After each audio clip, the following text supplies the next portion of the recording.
you wanted the best, you've got the best podcast, the hottest podcast in the world. The Chris Voss Show, the preeminent podcast with guests so smart you may experience serious brain bleed. The CEOs, authors, thought leaders, visionaries, and motivators. Get ready. Strap yourself in. Keep your hands, arms, and legs inside the vehicle at all times, because you're about to go on a monster education roller coaster with your brain. Now, here's your host, Chris Voss. I'm Chris Voss here from thechrisvossshow.com, thechrisvossshow.com. Oh, no, I stole away from the Iron Lady.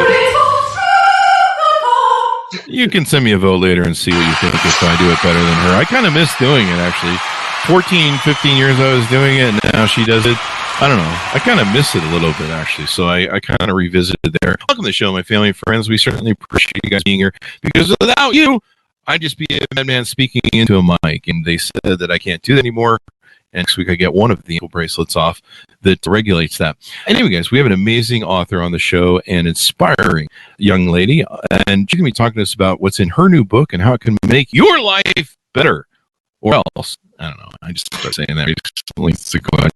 Here to do that. So, guys, what we need you to do is very simple. We deliver to the CEOs, the billionaires, all the different members of Congress and White House advisors and Pulitzer Prize winners and journalists and all these brilliant minds. They live these extraordinary lives, and they take all of their stories, their cathartic moments, the trauma they went through, the things they lost, the thing that they gained, and they bring their final versions, or well, it's not final, actually, it's kind of midway for most people, but they bring their final findings of everything they did, and they bring it distilled to you, to the elite Chris Voss Show audience, for the Chris Voss Show knowledge glow that our audience has.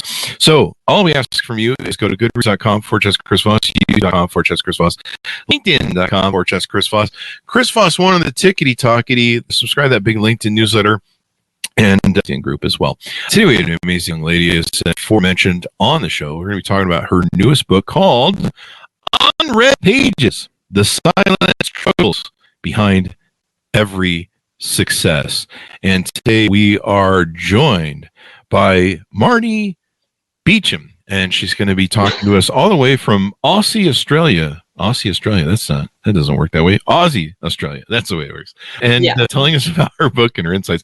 I always get yelled at by my Aussie friends. They're like, "It's saying it wrong," or "How?" That's not even Australian. Marnie is an award-winning business leader, best-selling author, and mindset coach who survived many challenges which would stop most people in their tracks. But rather than give in, she got back up over and over again and used the lessons to rebuild a once-shattered life, growing multiple companies along the way. Welcome to the show, Marnie. How are you?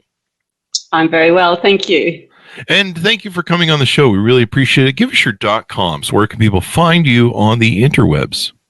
So marniebeecham.com is my main website, and if you're looking for my book, you can buy it through unreadpagesbook.com. There you go. And give us a 30,000 overview of what's inside the book. So the book is basically it's an autobiography, essentially, but it's got a bit of a business undertone as well, because I talk about a lot of the challenges that I faced as a business owner, and I talk about the lessons and the ability to overcome a lot of things that happened throughout my journey that enabled me to go bigger and better the next time around. There you go. Yeah. And I like this. The silent struggles behind every success is do I perceive it properly that, one of the problems is that when people see successful people, they always go, "Hey, I want to be like that person." And they make it look so easy. I get that with the podcast. Mm-hmm. They're like, "You make it seem so easy, Chris. I want to do that. And when can I be successful and make millions tomorrow?" And I'm like, "Wait, you get paid for this?" And so people, they'll see billionaires or Elon Musk or whatever the case may be. And, I want to be like them when I grow up, or I want to be like them next week. And you're like, mm-hmm. Do you understand the silent struggles, as you put in your title of your book? Do you understand the work, the pain, the blood, the sweat, the tears, the birthing, the torture, the pain, sorry, I got a little out of hand there. Everything. I've owned a lot of companies since 18, so sorry. Yeah. 100%.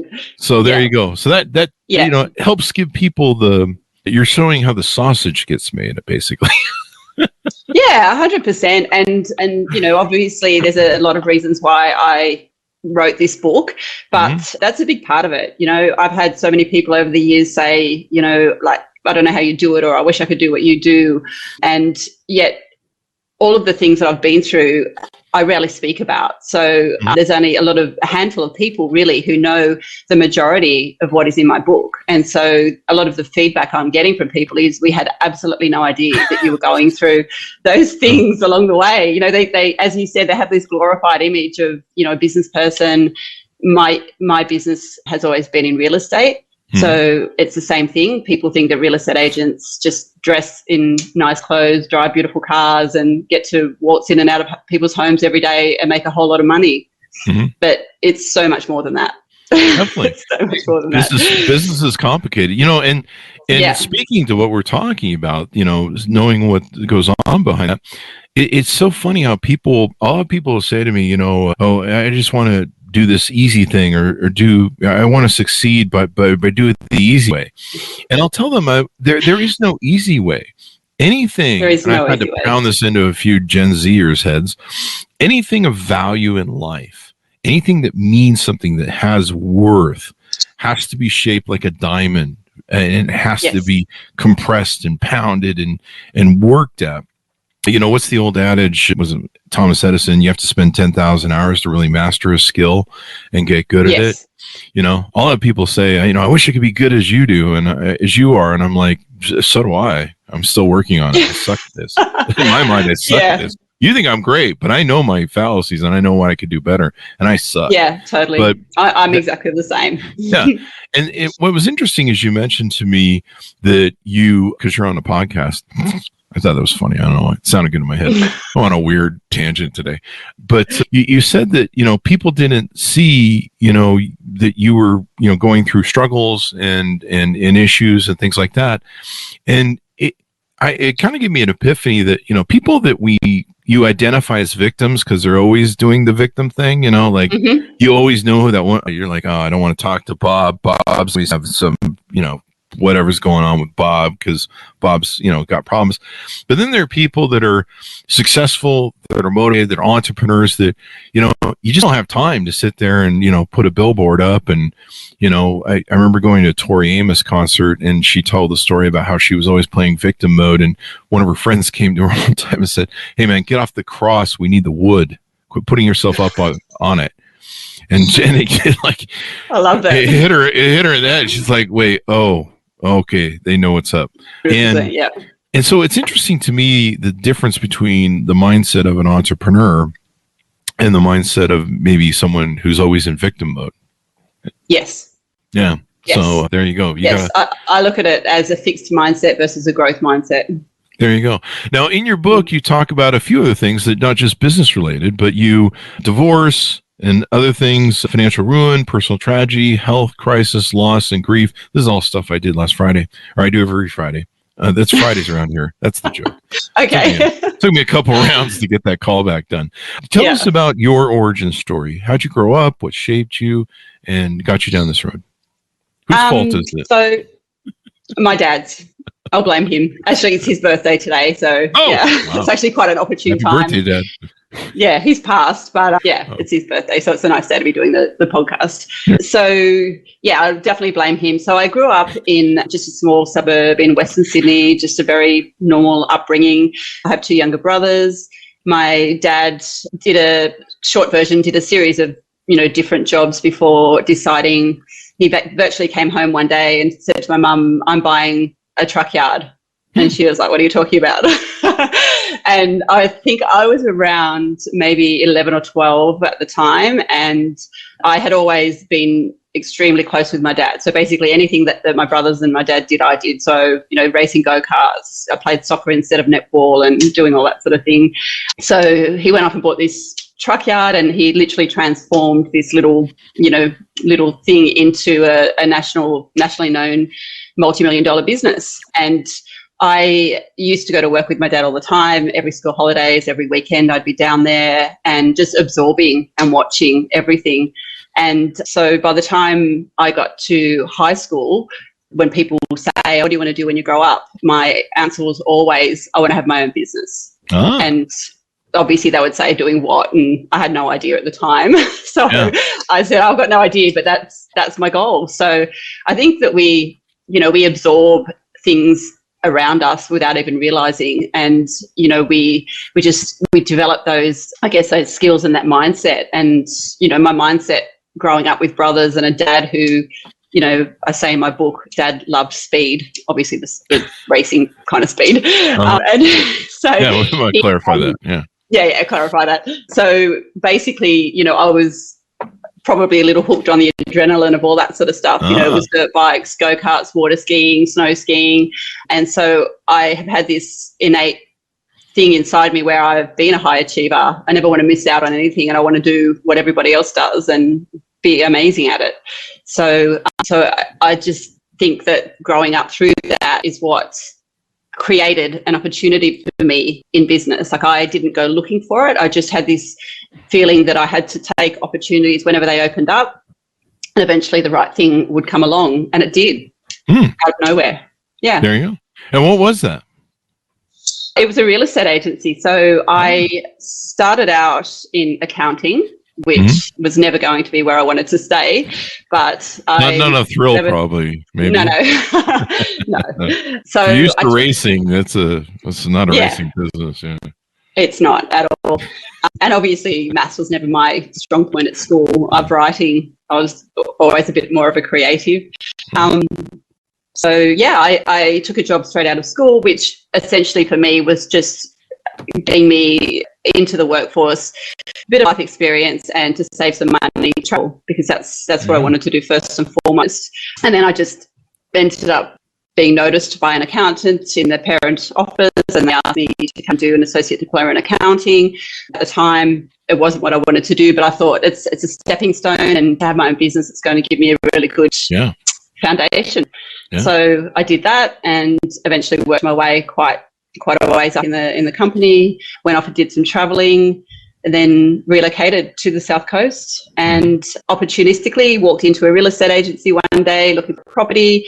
I had been headhunted when I went on the coast to work for a property developer. So I did that for 5 years and did the the real estate course. And it turns out that the TAFE teacher that did my course was actually managing that real estate agency. And the accountant came out and offered me a job. And then within 12 to 18 months, I actually bought into that business. Wow. There you go. Becoming a real estate agent. And so, there's a marriage and a divorce that plays out somewhere in your story and some of the journey there. So tell us a little bit more how how that all played out and some of the challenges it threw at you. Yeah, so there was actually two. I'm a bit of a higher achiever. There you go. Yeah. So my first husband and I separated when my girls were quite young, and that year was literally the worst year of my life. I went through the three major crises that we normally go through in life that year, which was divorce, the loss of my dad, and financial ruin, all in the space of 12 months. So the timing of that wasn't very good, but these things happen, and it's never good. It's never good. You bring up a good point, because we have these cathartic times in our life where just everything's like the whole world just comes at us and our identity and comes crushing down on us. And then in the meantime, you're trying to run your business too. So how does that all play out, or how did you overcome that? So basically, I just had to find ways to adapt, and it meant working very long hours around the kids. For me, I haven't ever cared about hard work. So, if I have to work till 2:00 in the morning, that's what I do. I have to be back up at 7 or 6, that's what I do. But it was a challenge, and I did decide after maybe about 6 to 8 months that it was probably time to sell the business. I had been very successful with that business. So I grew it. The first year that I owned it, we increased our profit by 400%. Wow. We became equal number agency in the area. I grew the team from 4 people to 12 people. So it was something that I was really proud of. But I think that I was probably in a space where I was letting my heart make decisions rather than my head at that time. The franchisor for $1 million in damages. Wow. So that was just, I can't even explain how difficult that was. In spite of it, with everything else stacked on top of you. But 100%. So I literally, the court case, nothing resulted except that we went into mediation, but it took 6 months and cost me everything. I literally lost everything I had. And I came out of it with a massive hundreds of thousands of dollars in debt. And I put my company into voluntary administration. One of the reasons was to try to stop the court case. And also I really had nothing left anyway. I started to fill out bankruptcy papers and then made a decision one day that I wasn't going to do that. I had the choice. I could have let the company go. I could have gone into bankruptcy. I could have gotten out of paying back all of the debts, clean slate. But I wasn't prepared to do that. So I literally bought my company back at a cost of over $100,000. And it took me 5 years, but I paid off every single cent of that debt to the solicitors, the accountants, the barristers, everybody that was involved. Yeah. Never give up.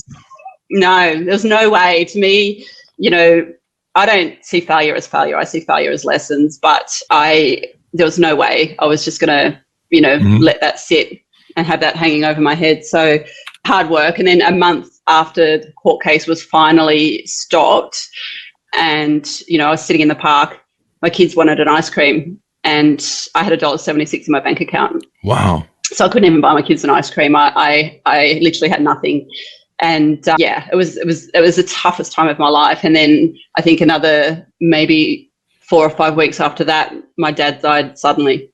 Wow! That's a kick. And your dad's an anchor in your life. He is for most. He was my mentor in business. He was my, they say about, your daddy's little girl. That was me. Yeah. He was everything. So it was extremely hard. Yeah. It was, I thought I'd hit rock bottom after the court case. Yeah. But I hadn't. And then when that happened, I was just, it was, I can't even explain it. It was tough, but it is tough. Because you're stripped. A lot of this stuff is your identity. And so you built an identity in life. The people in your life are part of your identity. As you said, daddy's girl. And, having him as a business mentor and probably stuff and an advisor was probably important. And then, your marriage, for a lot of people, marriage is an identity. I don't know why, but I'm just doing jokes. I'm single. Me and Bill Maher, we can't afford to get divorced. So, but no, I get it. Marriage is an identity. People have an identity. The union that they have, they get married and they're like, this is going to be the person I'm going to hate for the rest of my life. No, I'm just kidding, folks. That's but it's an identity. All these things. Your business is an identity. When you build a business, the stuff you have. I went through my cathartic time of losing everything in 2008 when the housing crisis, what we call in America the Great Recession. I think you guys had a little bit of it. We did. We shared it with Europe pretty well. I know. We like to share as Americans. That's what we do. Yeah. We share democracy, or else we get the nukes. But that's how we roll. The asshole Americans. It's good to be whatever. Anyway, enough jokes about that. But, these are all identities. And when you're stripped of your identity, you feel like you're losing everything. I felt like I was losing, I lost everything. And then to make it worse, I'd start a lot of companies. We had an empire that went down with the 2008 thing. Nothing was working. And it wasn't just me, too. That was the one excuse I had. I'm like, well, everyone's in the shitter right now. So, we're all trying to figure out how to make this stupid economy thing roll again. And so, trying everything and it still isn't working. And I remember my friends said to me, they go, Chris, you have tried so many new companies, businesses and business ideas, and just anything to try and make a buck. If it came out on the news that you were an international gun runner selling weapons, we wouldn't be surprised because you tried everything, buddy, at this point. It's just, you're just trying, and finally I got some things to stick at the bottom. And I think if I recall rightly, I was in a place like you where I was down to the end and suddenly the lights went on and everything I'd been working so hard to get, trying to plug everything in and go, does this switch work? Does this switch work? What if we do this combo? And all of a sudden, boom, the lights went on. And now I'm just some idiot with a mic. But no, your identity. And when that's stripped from you, you're just raw, right? You're just Totally. you feel like you're a nobody. You feel like you're worthless. And the reason I bring this up is this is an important point because I think everyone goes through some sort of cathartic time at least once in their life, if not more than that. And where they're stripped of their identity. And, I wrote my book about losing my business partner, being betrayed by my business partner pretty deep, but also losing my best friend of 22 years, which I actually valued more. And so it was a kind of great knife wound. But I had thought that my identity at the time was like Howard Stern's, where when Jackie Martley left the show, Howard Stern thought he'd lost his mojo, he'd lost his partner, and he couldn't do it without him. And so for me, in the dark moment, I had to refine myself and rebuild my identity. But I also found that I was the proponent, and that the kid who'd built the shit when he was 18 and 22, starting his first multi-millionaire company, who was eating top ramen, that was still the kid, and I was still that guy. And it didn't matter that I didn't have the BMWs anymore, the multiple houses, the gold watches, and all the shit that I'd bought that ended up owning me. It didn't matter that I didn't have that anymore, because I found that I still had this guy. And as long as I had this machine, and then, that's basically how I roll. If you want to stop me, you better take me out, because as long as this thing can move, I'm going someplace. I'm gonna figure out a way. And that's the beauty of an entrepreneur. So how did was that kind of what you found at that bottom to just start swimming and keeping it going? Absolutely. And that's the analogy that I use in my book, is that I had the opportunity. I could either have sunk or I could swim. And so I chose to swim. Yeah. I think there's a mouse analogy or a frog experiment. Oh, there's quite a few. But I realized, I did, have those moments where I was licking my wounds and, I was doing everything that everybody else would do in that situation. I think one day my dad walked in and found me lying in the fetal position on the floor, crying my eyes out. That was quite common. There was, weeks there I couldn't leave my home. And I think it comes down to what you said about that, we feel like people are talking about us and judging us and all that sort of thing. But the reality is nobody even really knew what I was going through. Nobody had any idea what situation I was in. So I think one day I just woke up and I just realized that I've done it once and I can do it again, and that there was nobody coming to save me. It was up to me. I had to pick up the pieces. I had to get out of bed. I had to get back in there, and I had to start again. And I never had, I guess my belief never wavered in my ability to do that. It was more whether I would have the energy and the confidence and that sort of thing. So I had to overcome a lot of self-doubt, and I'm sure you would have been the same when something like that happens out of the blue and you have no control over it. It messes with your head. And I've never been one that has had self-doubt or anything like that. But all of a sudden I was like, oh my God, I don't even know if I want to. In fact, I said to my accountant and to my dad driving home from the court case one day, I'm never going to own another business and I'm never going to join a franchise. And I did both. So, but basically you have no choice. It's up to you. You are the only person that can fix it, and you're the only person that can start again. And that's the beautiful part about being an entrepreneur, is once you kind of develop this muscle of being able to build companies, start companies, you can use it for various types of companies, but you learn that resilience that, hey, it's been me this whole time. I can still be me. I just have to remember who that is and, cut all that, you bring your great point to that self-doubt where you're like, you're thinking like, have I always been a failure? Maybe I just got lucky and your head really can start mucking with you. But sometimes just do the work. I mean, that's what I was doing in 2008. I was trying everything. I was pushing every button, banging every button. My friends are like, Jesus Christ, they were really feeling for me, because they're like, he's trying, man. He's trying everything. But, the economy was just tanked. We almost went into a Great Depression. I mean, technically, it hadn't been for some of the moves the Fed made, and cars weren't selling. It was kind of scary. It was. And so finally things started working, and then the lights went on and the boats started lifting, and And sometimes it's just you have to keep working. You have to keep fighting. And it's kind of how life works. I mean, the universe is people hate it when I say this sometimes, but the universe is a survival game. That's really all it is. It is. It's Survivor, man. They put you on a beach naked, and it's a TV show, Only what's that new TV show where they put you on there naked? They just throw you on there naked and go like, have fun, make fire, get some food, and try not to freeze to death. Yeah. And there's that, that saying that I love, that you inspire people more from what you've survived than what you've achieved. Yeah. Yeah.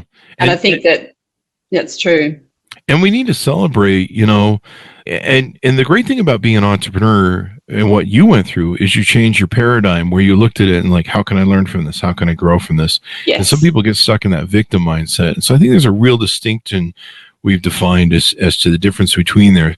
So now you've achieved success. You're doing things now. Tell us about what your life is like right now, where you're at. Give us the final product. So we're almost the product up until now.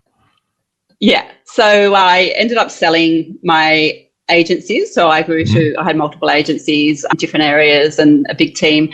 And then after going through quite a number of other challenges, personal challenges mostly, and, winning a lot of awards, I got Business Leader of the Year. I won Most Outstanding Business of the Year, the whole range of things.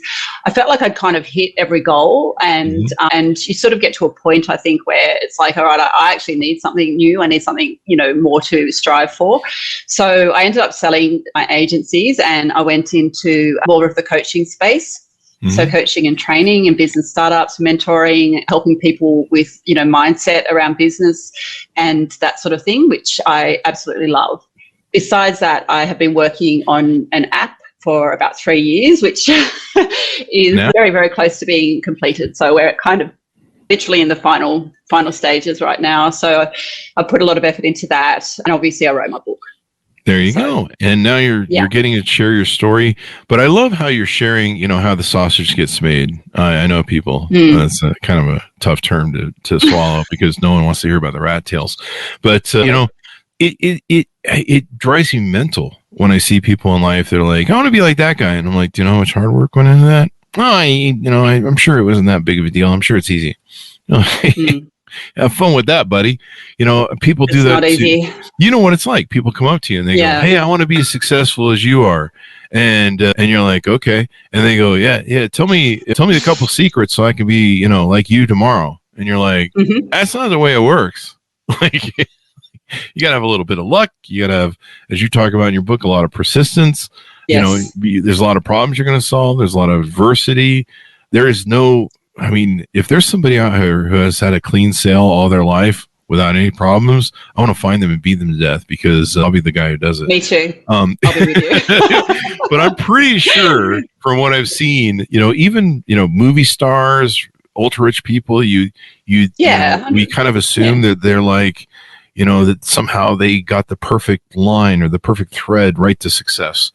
And they didn't usually, they have their stories. And so it's a challenge to go through this. And I think it's cool now that you're helping people know how to start a business, but also, telling people the ugly part of what success is about, because, everyone loves it when you're on top and you hit the big time and they're like, oh, it must've been so easy. And you're just like, yeah, I can't feel my legs. Yeah, exactly. Exactly. Which I can't. Yeah. No, but I'm just kidding. Yeah. So there you go. What is some advice you give to aspiring entrepreneurs about embracing challenges on their growth journeys? I think the biggest thing is that the sooner that you lean into it and face up to it, the better, because we spend so much time avoiding things, like avoiding answering emails, avoiding making phone calls, avoiding challenges, or, pulling over that staff member that you need to talk to. And all it does is manifest, and it just builds and builds, and it becomes such a big task that eventually it gets swept under the mat and you don't ever overcome it. So for me, it's like and I'm a procrastinator, I'm an overthinker, I'm a people pleaser, I don't like confrontation. So a lot of those things are quite difficult for me, but what I've kind of learned over the years is that the best thing that you can do is to count yourself down and just do it. Don't overthink it. I think our conscious mind is slower than our subconscious mind. So the minute something sort of pops into your head that you have to do, or then you do that before your conscious mind starts to talk you out of it. There you go. That's been something I've always focused on. But yeah, otherwise I just think you have to accept that there are going to be challenges and you have to just ride the wave. You have to deal with it, whatever it is, as soon as it comes up. And you have to know that there is a lesson in every single challenge that you're going to face. And you need to take that lesson on board. And next time around, you know how to do it bigger or better. And I like what you bring to it, because we can look at, there's an old thing that, how we approach problems that come to us, how we utilize them or perceive them makes all the difference. So like, you can have something bad happen to you and you can go, oh my God, victim mode. Why me? Why was I punished? The world hates me, whatever, whatever the hell. Or you can go, okay, that happened. Bit of anomaly maybe, but how can I learn from this to make sure it doesn't happen again? How can I utilize this? And I think that's the real difference that separates people who fail and consistently fail and maybe never succeed, at least in maybe some of the things they want to, or whether they're an entrepreneur or business, and successful business owners like yourself. Where they go, okay, this happened. How can we grow from this? How can we learn from this? How can we adjust for this? What is this telling me? Failure is that we talked about this. It's kind of been a theme on this show, come to think of it. Did you plan this? But business failure and resolving those failures has kind of been a theme the last week. And part of really what running a business is you're constantly fixing failures and problems. You're just constantly problem fixing. People are going to hate me because I think I've said this 3 shows in a row now, but like I said, it's been a theme. I was watching this guy on TikTok that I watch who sells private airplanes, and he's been doing it for 40 years. And he sells to the, all the guys who got a couple bucks there. And he talks about his things. It's kind of interesting to see his life and how he does it. And maybe when I grow up, I could be him or something. But I'm still working on getting my first plane. But he made a day in the life the other day that I watched, and it was really amazing how he goes through his day, and it was really amazing. He goes to the gym in the middle of the day, which I'm like, wow. I used to do that too. Do you? I used to, yeah. I made sure I split my day, and yeah. I may start doing that because I'm at the age where I need that extra pump, but I don't know. Sometimes I wreck myself at the gym, so maybe I need to pace myself or something. And he goes back to the office in a suit. So I'm like, wait, were you all sweaty in there? What's going on? But he talked about how he's been in the plane business for 40 years. And he goes, what's interesting is that for 40 years, I still have to solve new problems. Every day is just problem solving. And he goes, there's new problems, new issues, new regulations, new technology. He goes, I'm constantly, and you would think after 40 years that, this would just be it. You just sleepwalk through it all. You're just like, yeah, you just do this, you just do that. He's like, no, 40 years, I'm still solving problems. And I think maybe if more entrepreneurs just thought themselves as maybe we should just change the term from entrepreneur to just professional problem solver. Maybe that would be I agree. A good thing to do. But I agree. When you start thinking it from that aspect of that's what you do all day and you expect it, instead of going, I remember there were some days in my company where I'm like, why me? Why is this day? You're like, oh my God, this problem? Instead of going, wait, I expected you to show up today. We've been waiting for you, Mr. Problem. Thanks. Yes. Go ahead and have a seat, and we're going to figure out how to work with you today and fix what's wrong with you. And that just totally changed the paradigm. It does. Yeah. And that's true. You have to, as I said, you have to accept that that's going to be part of owning a business. The buck stops with you, and it's entirely up to you how you manage that. Yeah. What was, let's see, what would you say overcoming this adversity has shaped your leadership style? And what is your leadership style that you kind of espouse to, or what are some of the ways that you think about yourself when you think about leadership? So I think with me, my leadership style has adapted and evolved since that first time around. But I'm a connector. And I believe in bringing people into the business. So my staff and my team, I've never had that I'm the boss, you listen to me mentality. That's just not the way I am. I've always led by example. And I think with my team, it's always been, there's been a very big open door policy. Everybody knew that if they made a mistake or they had a problem, that they could come to me. I would sit down and I would help them brainstorm and I would help them fix it. We all make mistakes, right? And, sometimes, people make really big mistakes that are going to impact you in the business. But for me, it was always like, okay, so how can we manage these? What measures do we need to put into place so that this doesn't happen again? And so by having that connection with all of my team, I've always been a very big rewards focusedness. I've always been very integrative in that. As I said, we used to have meetings with all of the team where everybody would put an idea forward with what we thought would be a good thing, for the business moving forward. And then, if there was great ideas there, obviously we would adopt them and implement them into the business. So any big decisions I made with my businesses, whether it was opening another office, whether it was rebranding, obviously when I decided it was time to sell, I included the whole team in those decisions and sat down and spoke to them and asked for their thoughts and that sort of thing. So that's the kind of leader I am. And I think it also, overcoming what I've overcome, I think it's enabled me to connect better and to be able to empathize more with, personal things that they're going through as well. There you go. Problem solving for everybody. Yeah, you got to let your team delegate and let them solve problems so they can learn too, because their process is learning to learn stuff and then problem solve as well. So that's important. Yeah. So let's go through your website and talk about your offerings there, some of your services, the coaching you do, and different things that people can use to help make themselves better through your leadership. So I have different, sorry. Go ahead. It's Marnie. No, I'd rather you leave me. There you go. With that. I'm just going to let you tell us. Now, what's the website for you again? We'll get a plug-in for that. MarnieBeecham.com. There you go. And then I see there's several services, recruitment, shop.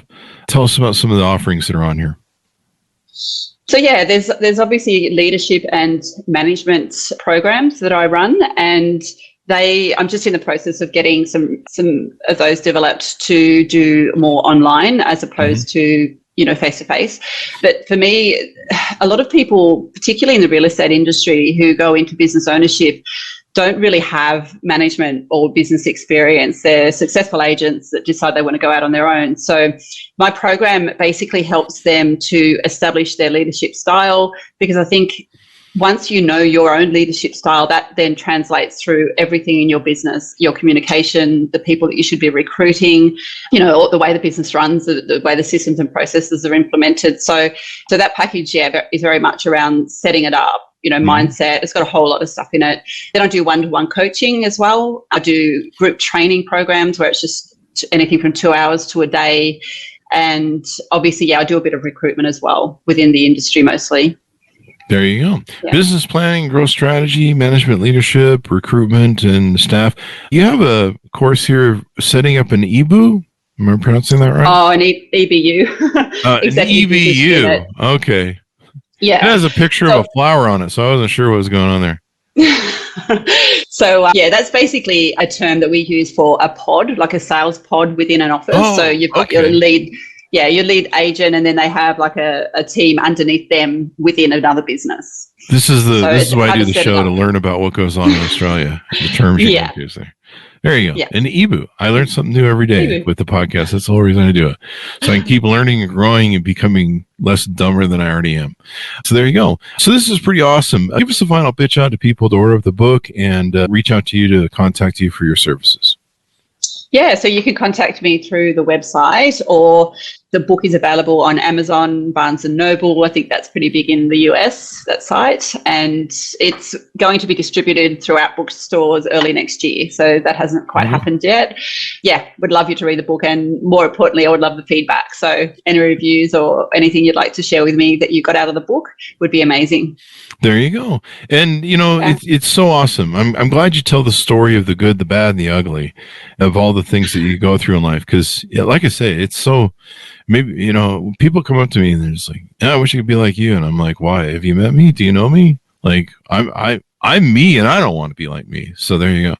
But people don't realize how hard it is. They see all the success, star, movie star, music star, whatever, and they're just like, oh, I wish I could be like them. I'll just get a mic, and I'm sure that overnight everybody wants that, what do they call it, the overnight success, Yes. syndrome or delusion, and everybody Take a thinks magic pill. Yeah, take a magic pill.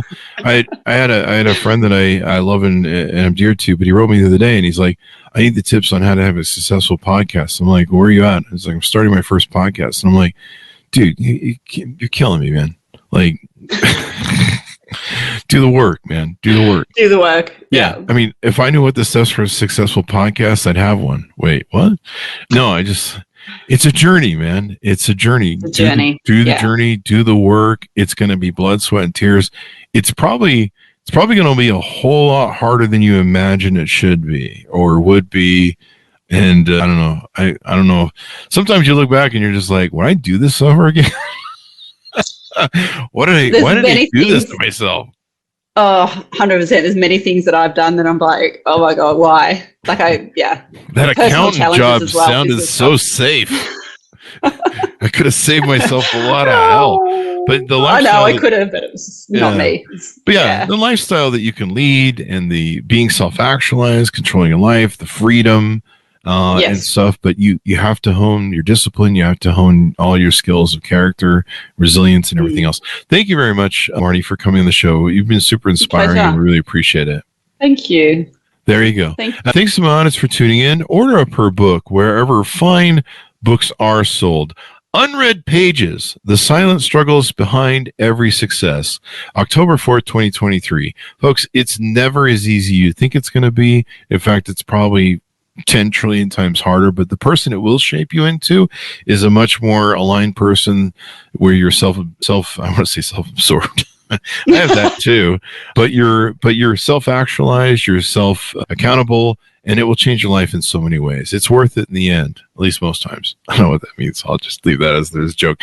Thanks for tuning in, everyone. Go to goodreads.com/Chris Voss, LinkedIn.com/Chris Voss, Chris Voss one, the TikTokity. Subscribe to that big LinkedIn newsletter, 130,000 LinkedIn group as well.